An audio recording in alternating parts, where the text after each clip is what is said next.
Namo tassa bhagavato arahato samma sambuddhassa. Namo tassa bhagavato arahato samma sambuddhassa. Namo tassa bhagavato arahato samma sambuddhassa. Buddhang dhammang sanghang namasami.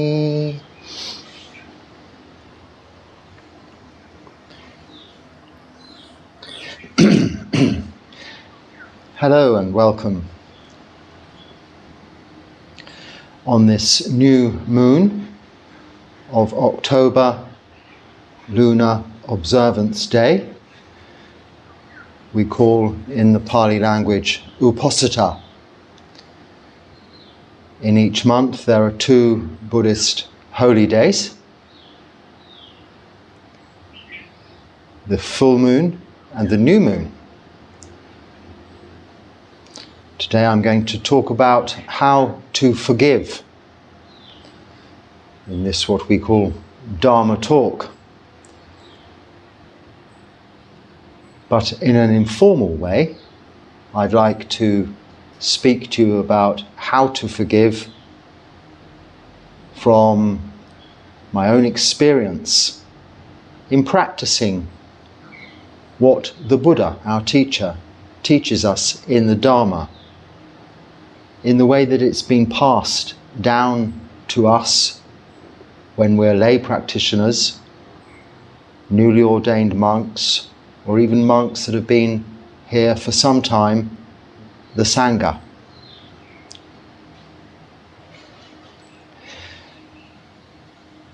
How to forgive. This is about 15 days too early, because in 15 days' time, on the lunar observance day of the full moon of October, we celebrate the Buddhist holy day, one of the four main holy days, as opposed to these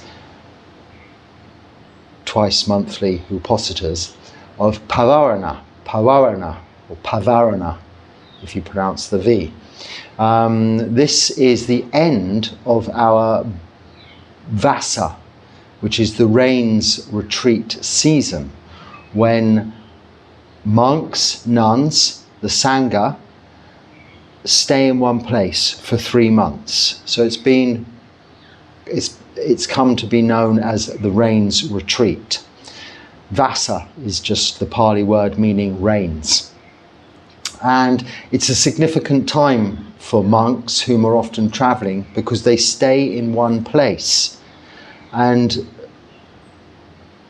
as a result of that, they are in the company of the same fellow monastics, brethren, or fellow nuns, for an extended length of time. And it is during these extended associations with other beings, with people, that things can begin to go a little bit wrong in terms of our actions of body, speech and mind. We, as humans, are prone to make the odd mistake, little mistakes about what we say, how we do things.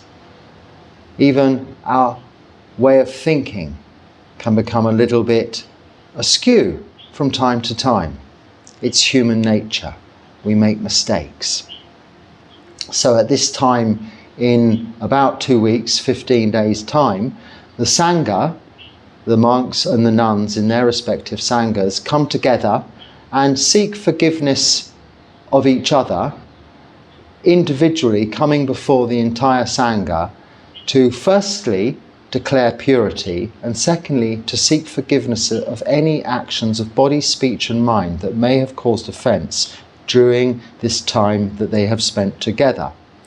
And similarly, in response to that, and this is the very important part, the Sangha replies to the person, we'll call it for sake of another word, confessing, the individual confessing, the same, that you also please forgive us for our own mistakes that we may have caused offence to you. So forgiveness in this sense is a two-way thing. In Buddhism, forgiveness is very much a two-way action. It goes both ways, but also in order to understand how to forgive, like in many aspects of Buddhism, we need to invert it, turn it around, bring it back to ourselves. And I'll explain a little bit more about how we do that in a moment.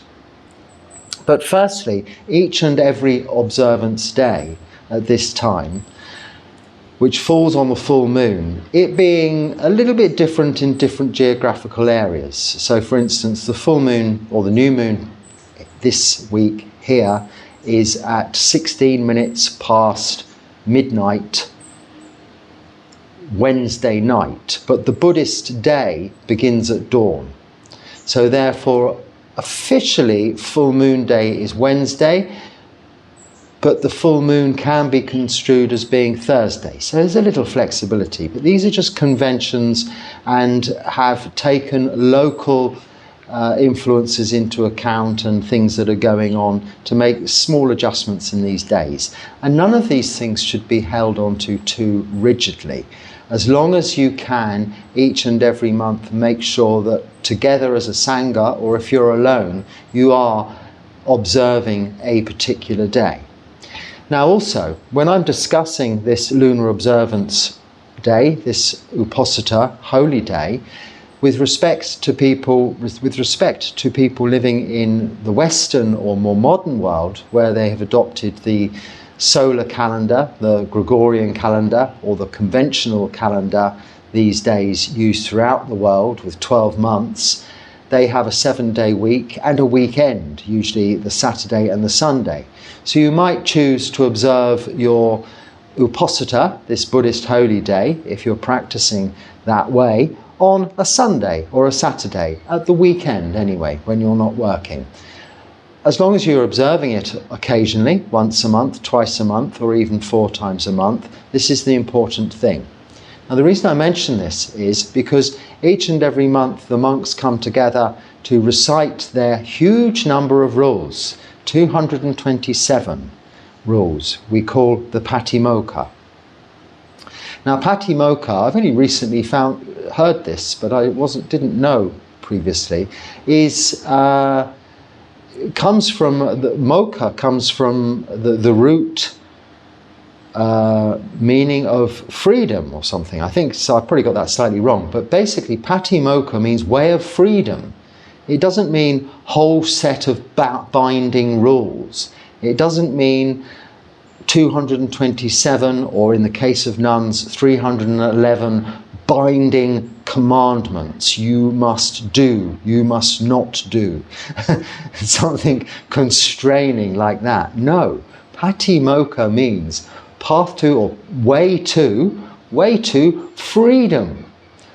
Now that seems a paradox, doesn't it? Hey, he's talking about having 227 rules, most of which to you might seem quite petty in comparison to the core 5 precepts.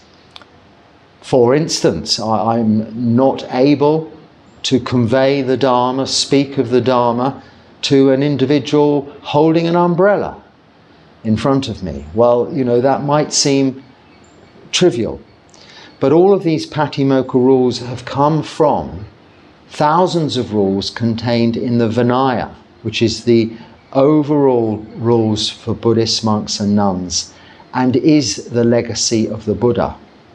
On his deathbed, he declared that as being the way forward, because it sets the example that monks and nuns follow, abide to set the example to all other followers of Buddhism, that will be the cause for the Buddhasasana, the Buddhist religion, or confidence in the teachings of the Buddha, the Dharma, to last for as long as it will, predicted by the Buddha to be 5,000 years. We're 2,568 years through that period now, so plenty of lifetimes to go within this Buddhasasana, still to come. Because that Vinaya has been rigidly adhered to, but not held tightly to.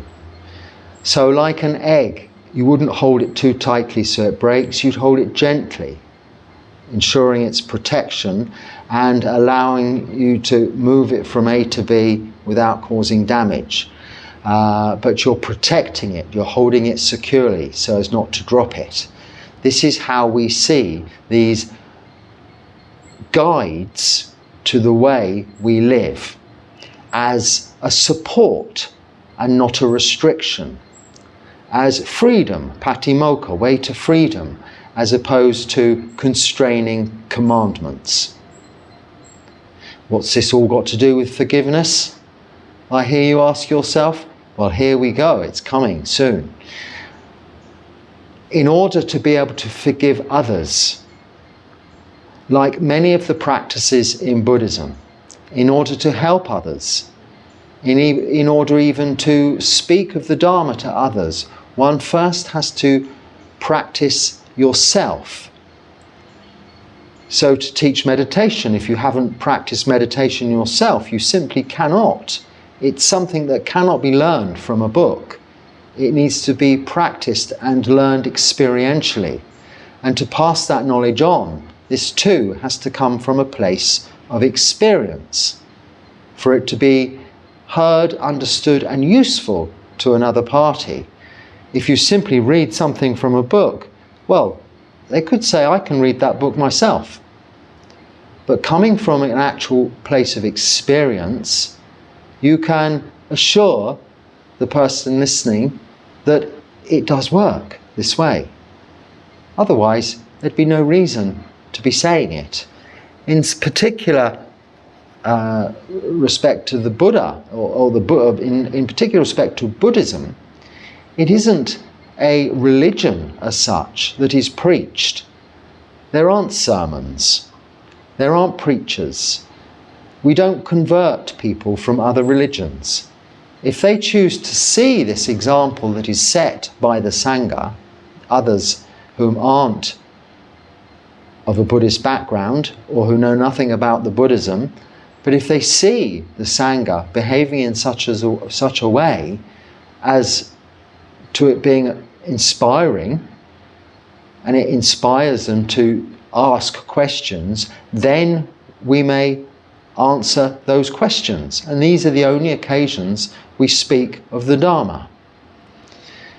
In official Dharma talk scenarios, as just now, you pay homage to the Buddha, the Dharma, the Sangha, Namo Tassa, as I've just done. But prior to this, a member of the lay people or the Sangha would request formally in a formal Pali chant that someone speaks of the Dharma, thereby requesting it formally. In this instance, a regular viewer, a subscriber, has particularly asked me to speak about forgiveness, how to forgive. So it is by way of request.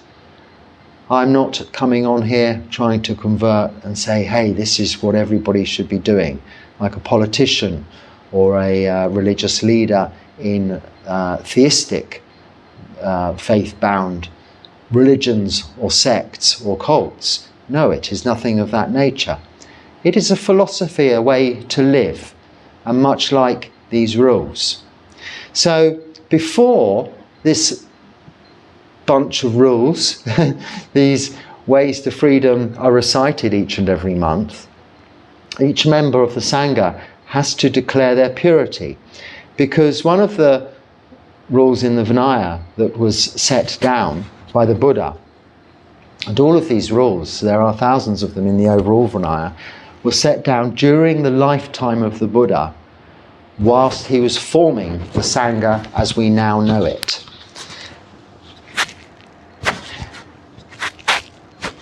And they are a practical work in progress during the Buddha's lifetime of teaching the book was closed, after which it was later written down, of course, but the amendments to those rules was no more. There was no more changes. It's remained intact and consistent as being the longest lasting ever unchanged body of rules within any organisation, either now or throughout history. Even companies or small organisations, each and every year have meetings and make amendments to their bylaws and their constitutions and their manifestos. All of these things get changed from time to time. But the Vinaya Pitaka, is unchanged to date and will remain so in order for there to be confidence in its teachings. And this confidence comes from the results that are evident in the Sangha, in the way that it can conduct itself, despite the huge number, often, in some cases, of monks, Sangha members or nuns, all living together in a relatively small and close environment for long periods of time. Not just the 3 months rains retreat, but many monks live in the same monastery for many, many years, decades even, with many other monks. In the case of the monasteries in India, where I've lived and stayed, and one of which where I was ordained, there are many monks all living together, but very harmoniously, because of these rules that they are privileged to know and have an understanding of. Before they can be recited, however, on one occasion the Buddha, at the recitation of these, refused to recite the rules. And on the third time of asking, just before dawn, the beginning of the new day to come, after the full moon, the month, the lunar observance day, these were being recited, he was once again asked to recite the rules and refused because there was one monk present without purity. Now, of course, the Buddha could read minds or know instinctively that there was a monk amongst them who hadn't declared his breaking of one of the rules, however minor, however major, but it hadn't been declared, so the Sangha was impure. So for that reason, to date, and this was the time the rule was set in place, before the rules are set, we declare purity.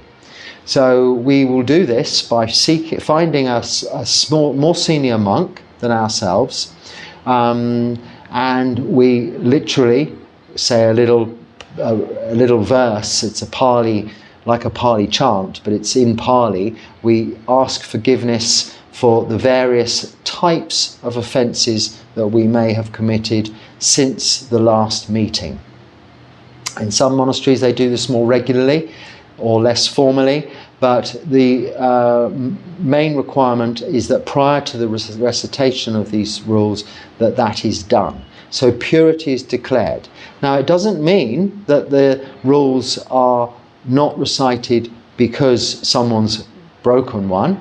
No, it just that at that point onwards we have redetermined to not, to our best ability, not break that rule again in the future, leaving the past behind us, making a determination to maintain that precept into the future. This is called declaration of purity. And it isn't a seeking of forgiveness. We are turning it around and forgiving ourselves. We may, in particularly serious offences, have various penalties could be imposed by the Sangha, having heard the declaration of an offence of a particularly serious nature, for instance. But as that is very seldomly the case, it is more or less a course of reminding ourselves that from now on we determine to abide by all of the rules set down in these 227 Patimokkha. So, as lay practitioners, how does this relate to forgiveness? Well, firstly, you are looking to your own set of moral virtues, your own behaviour, as an example or a base to establish where your forgiveness is coming from. So you are keeping the 5 precepts of no killing, no stealing, no sexual misconduct, no lying, and no taking of intoxicants. Now, if someone causes you offence by breaking any of those 5 precepts, by harming you in some way, abusing your trust in some way, being unfaithful to you in some way, then you are understandably hurt, maybe physically, maybe emotionally, maybe both. And this is where the question arises, how do I forgive this other being for hurting me in this way? And until this action has been seen for what it is, and you have let go of the results caused by that action, you will, what we say, bear a grudge, have resentment. This grudge, this resentment stays with you. There can be occasions that arise that remind you of this occasion where you were hurt, reinforcing that pain, that suffering, over and over, time and time again. This is not forgiving. This is the result of not forgiving. More specifically, this is not letting go of what happened, but dwelling on it. We look at pain similarly in the simile of the arrow or dart. Being hit by an arrow causes pain. The second arrow we're struck by, causing more pain, is our aversion to the pain, our not wanting the pain. So rather than just accepting we have been hit by the arrow and having the pain, we dig in another arrow and we wiggle it around, causing immense more pain. Rather than knowing that this pain is impermanent. It will eventually, however long, it will go away. We cause more pain by resentment, again, of that pain, like a grudge. So when someone else hurts us, not understanding why that has happened, is causing us secondary addition to the pain they are causing. When we can learn to forgive, or know how to forgive, we don't have that second arrow. We don't reinforce that suffering they have caused us. So this is where these rules and this Patimokkha and these lunar observance days show or give us such an important base and foundation for forgiveness. Because even if we cannot keep the 5 precepts, if we can observe that once a week, understand through reflection maybe we haven't kept the 5 precepts, but make a determination to, from hereinafter, keep those precepts, we can understand better that other people also will have transgressions, have breaches when they break precepts. We all make mistakes. And one particularly good way of observing this and ensuring you can reflect upon this is on once a week, once a month, twice a month, 4 times a month, it doesn't matter. A regular pattern, maybe extending from those 5 precepts your own practice to 8 precepts, where you refrain from all sexual activity whatsoever. So you're celibate for 1 day, but in addition you don't eat in the afternoon, you avoid all entertainment, including anything to do with your smartphone, turn it off basically, and don't laze around on comfortable furniture.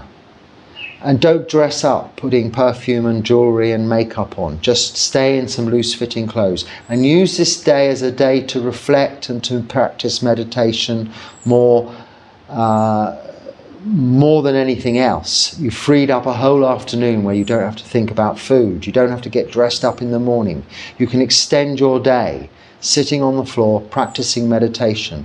But really, by way of extending those 5 precepts, not to give yourself more rules, because you can already see these are not rules. They're just supportive structures for maintaining keeping of the 5 precepts, as are our additional 222 rules in addition to the 5 precepts that us monks and nuns keep, or nuns 311, to support us keeping the core 5 precepts. But as lay people, once a week, you can do this also. And then you can see clearly from a place of experience and understanding that you too make mistakes. But through the compassion of the Buddha and his legacy of the Dharma, the teachings of Buddhism, you have come to understand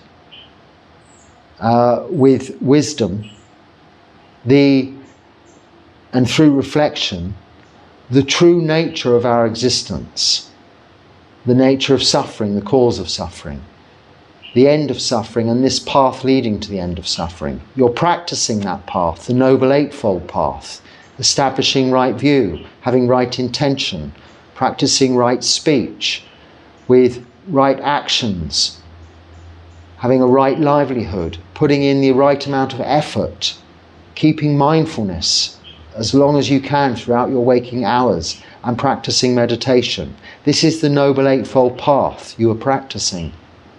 Now, understand that you may be practicing this, but others mostly are not.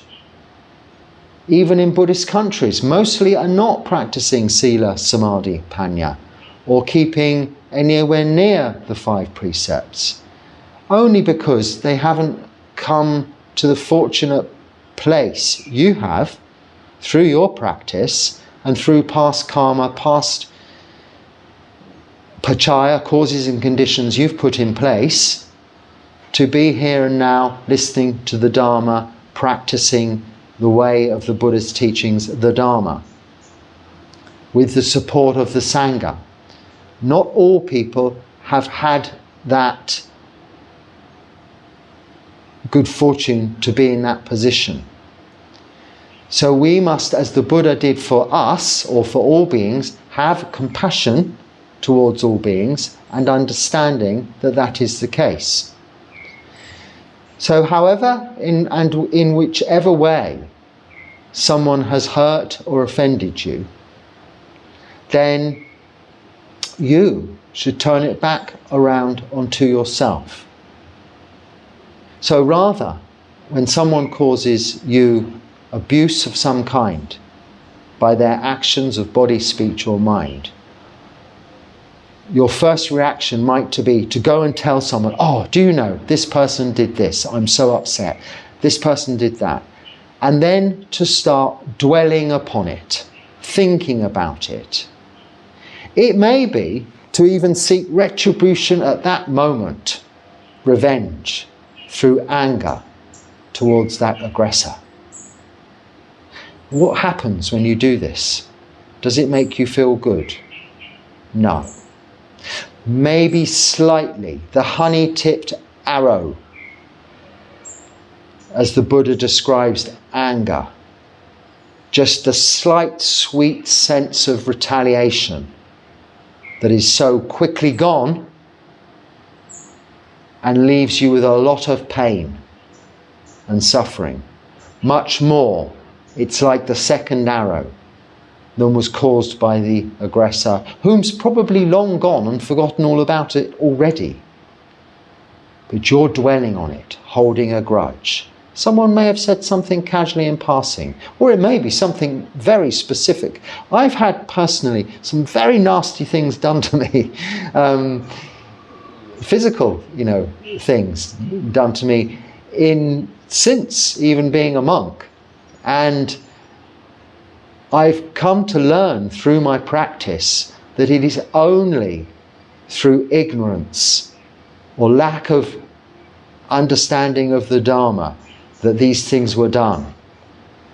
And being able to maintain equanimity and not react. So you could be getting on a bus in the middle of a huge city. So you try getting onto a public bus in Bangalore or in Delhi or in Chennai or in Mumbai or somewhere like that these days. You will be pushed around, hustled and bustled and jostled, and you might think, well, excuse me, and have some resentment for this. You might be forced out of your seat on a train and feel that this isn't appropriate behaviour and feel a little bit of anger. But when you see this as this honey-tipped dart or arrow beginning to build up and generate more suffering for yourself, you can turn it around and see that these people don't have metta, loving kindness, karuna, compassion, mudita, joy for others, or even the benefit of upekkha, equanimity for themselves, and therefore are suffering through an ignorance of the Dharma. So rather than being aggressive towards them, have compassion for them, step aside. You may miss your train, you may miss your bus, you may miss your aeroplane, be late for your appointment. Within reason, don't cause others suffering or yourself undue suffering, but sometimes we just have to have forbearance. What is forgiveness? It's for something, I think, that comes first, yes, before, like forbearance, to bear with something. First we must, before, just bear with it. Forgiveness, give. We give in. Now we don't have to be doormats and let everybody trample all over us. You can speak kindly towards people. You can say, excuse me, but do you mind? I was sitting there, or something like this, or just a look. But try very carefully not to become through that passively aggressive, so to speak. But observe in yourself what is happening. Observe, the right ways of speech. When someone causes you harm through abuse, physically or mentally, don't then go on your chatting groups of socially media things and start using divisive speech, abusive speech, exaggerative speech, and certainly not untrue speech. However true it is, sometimes it is better to say nothing. Observe noble silence, because it is just fueling the suffering for yourself. So how to forgive? Turn it into compassion for the ignorance of the person you need to forgive. And then it is not your place to forgive. It is their place to one day, not now and not from you, but to recognize their wrongdoings in actions of body, speech and mind, and ask for their forgiveness. Now, where I come from, forgiveness is something you go to the priest, forgive me, Father, for I have sinned. He gives you 3 Hail Marys. You've atoned for your sins. He's given you forgiveness. Now, that's a perfunctory format. I mean, there's nothing particularly wrong with that because by comparison, there are similarities in Buddhism, where very regularly monks will bow to a senior monk and they say a little verse seeking forgiveness. All of these actions, these performances can be that, perfunctory. But of course, if we're practicing mindfulness, they are not perfunctory. We're reflecting through the bowing and through maybe the saying of the many Hail Marys the priest has given us. We are reciting, we're reflecting, we're reminding ourselves of what we are doing. We are making a determination not to make that mistake again. We're not dwelling on what's happened in the past. So as the victim, let's say, of an aggressor, don't dwell on what's happened. It's gone, it's finished. You need to, let's use this beautifully corny phrase, let go.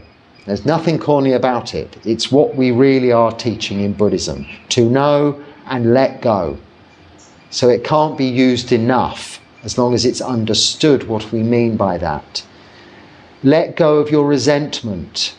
Let go of the anger. Let go of the hatred towards another. Let go of all of those negative emotions that are causing you so much suffering and so much pain. And turn it into compassion for the person who's ignorantly and mistakenly hurt you. And if you're unable to help them, help another. But firstly, help yourself. You can even say to yourself, they have an expression, I think, in English, there but for the grace of God go I. It's obviously a God-related expression, but they've only made a mistake that you could just as equally make the same mistake upon another in the future. So that little determination that you've learned by their mistake towards you, not to you make that same mistake towards another in the future. Therefore, thereby reaffirming the whole principle of karma, our actions, and vipaka, the results of those actions. The idea of what we reap, we will sow. That all actions have consequences. This is the very core basis of right view, the beginning of the Noble Eightfold Path, karma and the principle of karma. So it's there, it's evident for us how to forgive. Let it go, move on. You may say it's easier said than done. Things keep coming up to remind me of this event. Well, let that be further teachings in the Dharma for you, because it isn't just me sitting here or other monks and many more qualified teachers than myself teaching us the Dharma that is the Dharma. It isn't only just the suttas that is the Dharma. It is all we experience through what we see, hear, smell, taste, touch, and think about as a consequence of those sensory stimuli. It is all of this we experience in nature, we experience in city life, we experience in household life, in our families, in our relationships, in work with our colleagues, at social events with our friends. It's what we may experience living in the monastery as monks or as nuns, or as students there, as postulants, or as lay people staying there. But if we can once a month, twice, 3 times, 4 times, or even on occasions when we can, sit and take a day to solely practice by extending our 5 precepts to 8, we get the opportunity to reinforce this practice and understanding of this practice, why we're doing it, and see clearly the benefits, the results of forgiveness. So, like all of these teachings we receive from the suttas, there are, in respect of forgiveness, many suttas. The one we all know is the bandits with a bandsaw can saw your legs and arms off, and if you have any feeling of animosity towards them, aggression or anger, you are not practicing the Buddhist path. Now that's an extremely high aspiration, because someone is physically causing you pain, but you're expected to have only loving kindness for them. Well, in respect, this is an exaggerated example that probably won't happen, hopefully, to anyone, but to show you that if you have compassion for their ignorance, you might have the physical pain at the time, but at least you won't have the pain of anger, aggression and hatred that will be far more longer lasting than the pain you're experiencing in the moment, here and now. Because grudges, resentment can be brought up through memory by new events occurring. You're taking the past and you're dragging it with you like a bag of old rotten rubbish into the future. Leave it all behind you. Let it go in the past where it belongs. Similarly, Angulimala, the 999 murder victim serial killer whom ordained as a monk and became an arahant because of the Buddha's infinite compassion and forgiveness.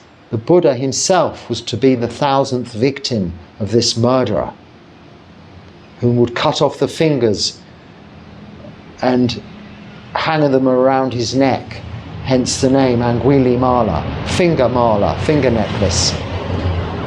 But it was not to be. The Buddha could not be killed, so was stopped in his path, and through previous lifetimes of countless building of parami, was able to turn himself around through that forgiveness he received. And there are many in other scriptures of other religions, many examples of how higher platform forgiveness is held. By the very nature of forgiveness, the way it's offered in the form I just described with the priest and the rosary beads. I wasn't undermining or being detrimental towards that. It is a positive action. It's holding forgiveness high up. But it is asking another for forgiveness. Whereas in Buddhism, we look inwardly towards everything. Towards peace, towards calm, towards tranquility, and also towards forgiveness. Through generosity, compassion and kindness towards others, we can forgive ourselves. And by forgiving ourselves, we forgive others. And a way also tool to use with this respect in others is to find the little bit of good. There is another sutta of the cloth. Well, there are many cloth suttas, aren't there? But the particular one whereby a monk, seeing some cloth that he may need for some robe, will, it's so filthy and dirty, pull it apart with his feet, his toes, to find the clean piece of cloth that he may use. And likewise, we look deeply into the person who has caused us offence and find that there is some good there, somewhere. It aids our ability to forgive. It supports our compassion and our kindness towards them. It also has the realizable and visibly positive effect of turning everything around. When you don't react, when you don't have anger or meet hatred with hatred, but you meet hatred with loving kindness, it puts out the fire. It cools the heat. It calms, it settles the waters. You cannot meet aggression with aggression, but if you meet aggression with love, in a very peace and love kind of way, but with the truth, backing it up from your own foundation and standpoint and example of moral virtue, then you will reduce those fires of aggression towards you. And people can fire all kinds of arrows of hatred, whether verbally, mentally, physically, towards you, and eventually your shield of Dharma, that protection of your precepts, because Sila is there to protect you, not to hold you back, is to send you forward into freedom. That protection will slowly lead your aggressor to just realize that there is a better way. Now, you may not experience this firsthand, but this isn't why you're practicing, you're giving forgiveness. You want to know how to forgive so that you can be free from the ties of resentment and that grudge. And it is up to you. But like all of these things, it takes practice. It takes time. So start with something small. Someone pushes in front of you, getting onto the bus or in the queue at the cinema, or someone in the car, drives in front of you and they shouldn't, without indicating or something. Let it be. Don't sound your horn, don't get angry. Just let it be, let it go. Small things at first. This helps you develop the skill, the wisdom, to behave that way in the future when something more serious occurs, with equanimity, not to react, not to be angry.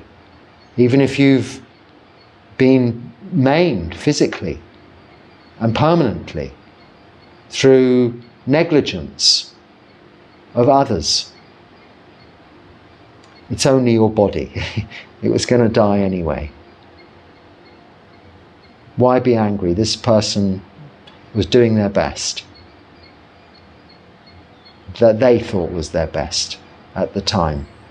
I'm living in a society which is not particularly litigious, as far as I know. It may be just because I'm a monk, but I know back in the Western modern world, things become very litigious. People sue everyone for everything, fueling anger. The result being that everybody is too scared to do anything. Health and safety rules have become ludicrous for the protection of us all. But they don't have yellow cones and tapes everywhere in beautiful countries like this. And they don't have any more or any less accidents than are experienced in the modern world in the West. But they don't have any lawsuits going on. But they do have a lot of this going on, which is just a fueling and a continuation of resentment and grudges. And what is all of this? It all stems from the causes of defilements, the root causes: greed, hatred, and delusion. Everything stems from those three root defilements. Lobha, dosa, moha, greed, hatred, and delusion. So I say every month at this time, it's lunar observance again, 15 days later, the Uposatha. How well have we been spending our time? The way to measure it is our greed, hatred, and delusion slowly reducing? Someone didn't like that word, reducing, but it doesn't just go. It reduces gradually through practicing steadily.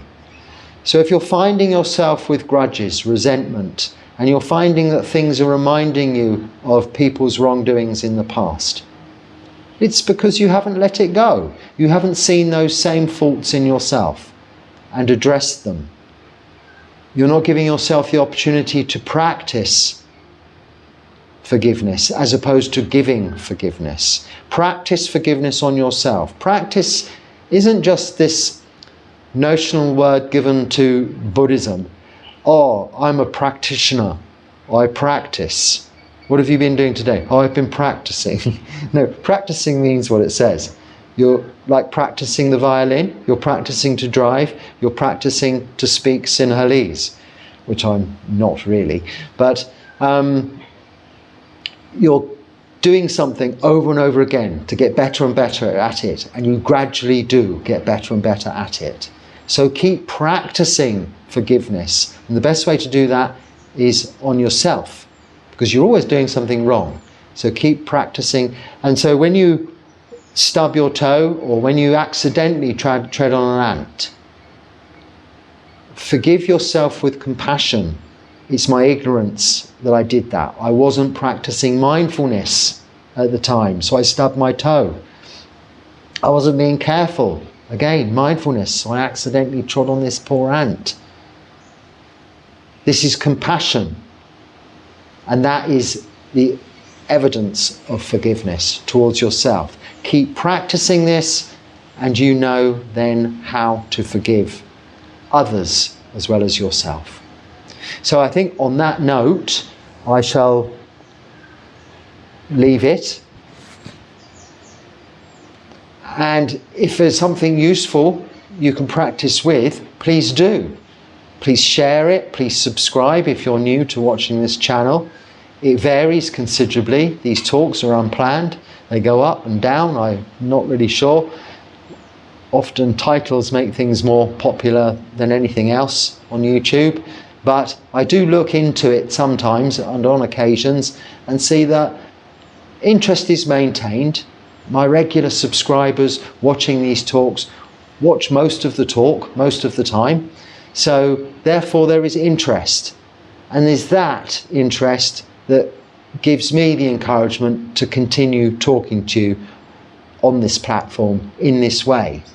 So it is both for your benefit, but also my benefit, giving me the opportunity to practice my generosity of sharing with you my experience of practicing the Dharma.